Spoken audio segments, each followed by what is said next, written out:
my mom's death kind of changed me. I said, okay, running after money is good till a certain point of time, but it's not where somewhere I'm going. So now when I'm trading, I can take the day off, I can take a time off. I go to a lot of vacations, at least went to before the pandemic with my family and stuff.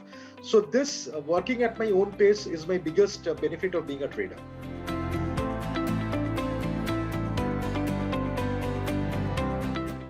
Hi, I'm Philip Teo, your host for Online Trading Summit, and I'm excited to introduce to you Suhadip Nandi, our presenter for this session. Suhadip is the founder of Quantgym Solutions, also an independent quantitative derivatives trader with a background in economics and management.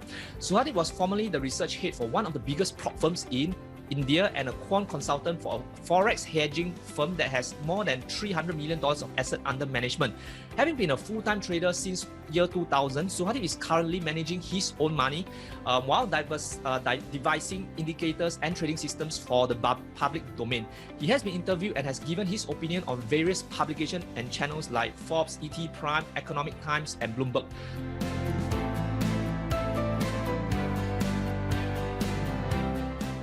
See, we knew this is a bottom fractal, correct? Whenever a bottom fractal occurs, highest high of 3 bars, we draw a line, that is my breakout level. And we also draw a line at the lowest low of 3 bars, which is my stop loss level.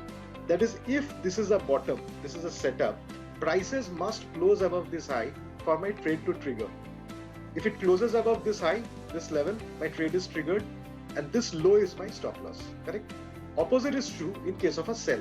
If I get a fractal top, this is the high, this is the low. That is the 3 periods high, highest high, 3 period lowest low. If this low breaks and price closes below it, we get a sell. This particular high becomes my stop loss. So now my stop loss level is quantified. This is what we are doing out here. If I explain just one trade, it would be clear. See, this is a fractal high. When this high comes, remember this is 3 bars, 1, 2, 3. This is the highest point, this line is drawn. This is the lowest point, low is drawn. Your trade gets triggered somewhere around here, and this is your stop loss, right? When a bottom comes, remember 3 bars, 1, 2, 3. So this high is plotted as a blue line, bottom is plotted as a red line. So your trade will get triggered when we close above this blue line. So we close out here, this is your buy, this is your stop loss, goes up. Again, this is a quantified bottom, this is your up level, highest high of 3 bars, lowest low of 3 bars. This is the bar where the price closes. You buy out here, and the red line is your stop loss.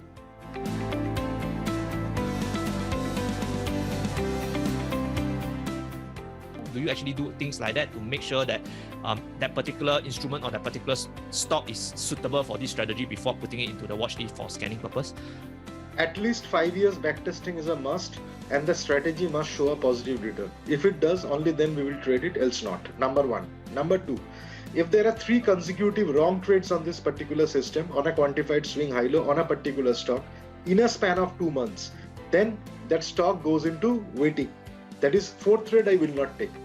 So there should not be 3 consecutive losing trades, because backtesting has suggested on a quantified high low, if there are 3 consecutive losing trades, the stock is actually not trending in a big way. It's in a very big congestion mode. In a congestion mode, highs and lows will not work. So out of 3, even if 1 is correct, it's fine. 2 losses are fine. That's not an issue, because the gainers are a bit outsized.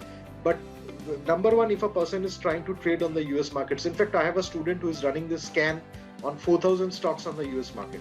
So his logic is the stock, we have set this logic, that over the last 5 years, stock must be profitable, and the profitable should be such that you should have a very good win ratio.